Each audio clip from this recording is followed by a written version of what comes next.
Want to take you outside live on Doppler 13 radar as we speak. To our north is where that lightning has really come in pretty widespread near the Peru area. It's tracking off to the east, so this is not going to be moving in to central Indiana. It's actually going to be moving closer to Fort Wayne this morning. So monitoring this, nothing has been severe. Certainly some heavy downpours and frequent lightning with this storm system.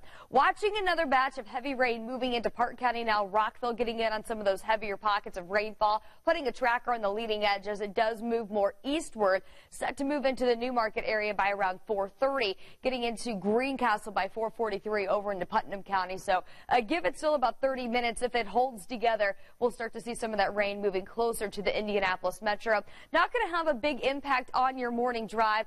It's later this afternoon that those storms will redevelop, giving most of central Indiana a chance of some stronger storms. It's because this boundary that we've been talking about the past several days stalled up to our north.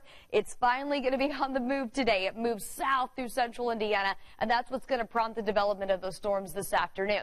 Heading out to the track, I do expect us to have plenty of dry time, at least for the earlier afternoon hours today as the 500 practice gets underway. We are back into the lower 80s with that chance of some scattered storms developing between about noon and 2. By 4 p.m. up to 85 for our high today. And then I still expect us to have some dry time. Not going to be an all afternoon washout. Here's that breakdown on Future Track 13 showing us that morning wave moving through. Again, if this does hold together, it looks like we'll start to see at least a few raindrops, potentially heavy at time through around 6 o'clock. Could have some wet pavement for our morning commute. We'll get into around 9 a.m. and through most of the morning we have a lot of dry time, and then that next wave starts to redevelop. Here's 3 p.m. It will set up along and south of I-70, and that's where we could get in on some of those stronger storms, mainly between about 5 and 8 o'clock tonight from Columbus to Greensburg. Some pockets of heavy rain and the potential we could see some hail out of these storms. Nothing that's going to be too terribly widespread as far as that severe threat. We are at a level 1 of 5,